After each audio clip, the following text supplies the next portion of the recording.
আসসালামু আলাইকুম ভিউয়ার্স, কেমন আছেন আপনারা? আশা করি ভালো আছেন।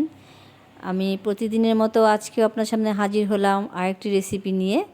আমি আজকে রান্না করব হচ্ছে লটপটি। লটপটির জন্য আমি নিয়েছি মুরগির গিলা, কলিজা আর গলা। এগুলো আমি প্রসেস করে নিয়েছি, পরিষ্কার করে ধুয়ে টুয়ে নিয়েছি। এটাকে আমি এখন রান্না করব। এটার সঙ্গে আমি বুটের ডাল দিব, বুটের ডাল দিয়ে এটা রান্না করব।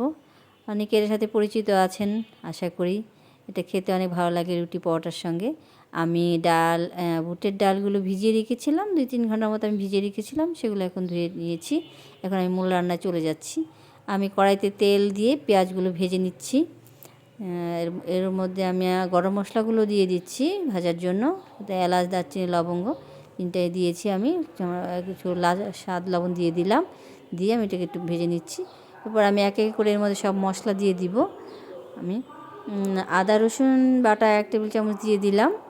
এটাকে একটু তেলের সঙ্গে ভেজে নিচ্ছি। আদা রসুন বাটাটা একটু তেলের মধ্যে ভালো করে ভেজে নিলে ভালো হয়, কারণ এটা যে একটা স্মেল আছে ওইটা সময় ভালো মতো ভেজে না নিলে গন্ধটা থেকে যায়।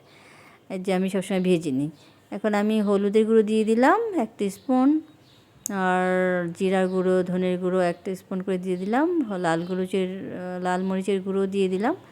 আমি ঝাল, বন্ধুগণ আপনারা যে যতটুকু ঝাল খেতে পছন্দ করেন সেই হিসেবেই দিবেন। এটার কোনো বাধা নিয়ম নেই যে কতটুকু দিতে হবে। আপনি ঝালের যতটা খান অতটা আপনার পছন্দ মতো দিয়ে দেবেন। আমি একটু পানি দিয়ে দিলাম যাতে এটাকে ভালো করে একটু কষানো যায়। এই জন্য আমি একটু সামান্য পরিমাণ পানি দিয়ে দিলাম। এটাকে আমি একটু কষিয়ে নিচ্ছি। আর এর ভিতরে আমি একটু টমেটো কুচি করে কেটে দিলাম। এটাকে আমি এই মশলার সঙ্গে কষিয়ে নিচ্ছি। এটাকে ভালো করে কষানো হয়ে গেলে আমি বাকি সব উপকরণগুলো দিব। আমি এটা ঢেকে দিয়েছিলাম 1 মিনিটের জন্য। এটা দেখুন আমার মশলাগুলো কষানো হয়ে গেছে, তেলগুলো মশলার উপর উঠে গিয়েছে। আমি এখন মুরগির গিলা, কলিজা যেগুলো আমি প্রসেস করে রেখেছিলাম সেগুলো দিয়ে দিলাম। সেগুলো আমি এখন কষাবো। গিলা, কলিজা একটু রান্না করতে একটু সময় লাগে, কারণ এগুলো একটু সিদ্ধ হতে গিলাগুলো একটু সময় লাগে। একটু সময় ধরে একটু আপনার ধৈর্য ধরে একটু রান্না করতে হবে। অনেক টেস্টি একটা খাবার, পরোটা রুটি দিয়ে খেতে অনেক মজা। আমি এটাকে ভালো করে একটু মশলার সঙ্গে মাখিয়ে নিচ্ছি যেন মশলাগুলো ভিতরে যায়। তাকে আমি কিছু সময় ঢেকে দিব। দেখুন আমি ঢেকে দিয়েছিলাম। এটা থেকে একটা পানি উঠেছে, সেটাকে আমি এখন ভাজা ভাজা করে সেই পানিগুলোকে শুকিয়ে নিব। আর মাছ মাংস থেকে একটা নিজস্ব ওদের পানি আছে তো সেটা বের হয়। সেটাকে যদি আপনি এরকম কষিয়ে কষিয়ে শুকিয়ে নেন তাহলে টেস্টটা হয়।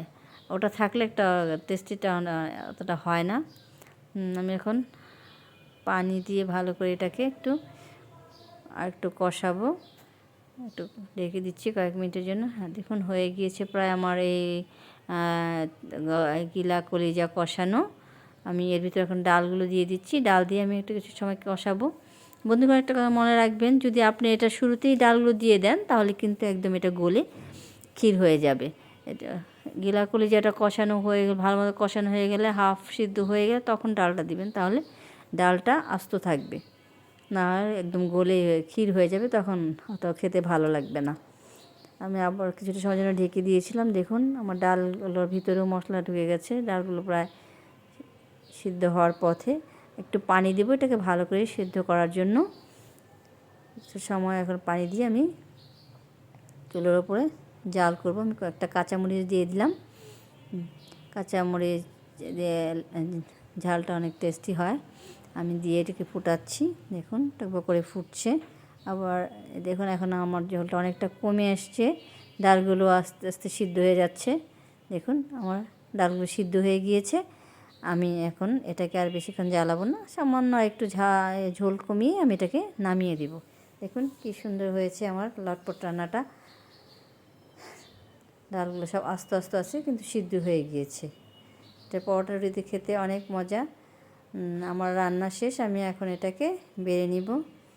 ভিউয়ার্স আপনারা আমার এই রেসিপিটা ফলো করবেন, রান্না করার ট্রাই করবেন, দেখবেন অনেক মজা লাগবে। পরোটা রুটি দিয়ে খেতে অনেক টেস্টি লাগে। অনেকেই খেয়েছেন হয়তো, জানেন এটা কেমন টেস্টি হয়, খুবই টেস্টি লাগে। আপনারা আমার ভিডিও ভালো লাগলে লাইক, শেয়ার, কমেন্ট, সাবস্ক্রাইব করবেন। আপনাদের জন্য আমরা কষ্ট করে ভিডিও বানাই।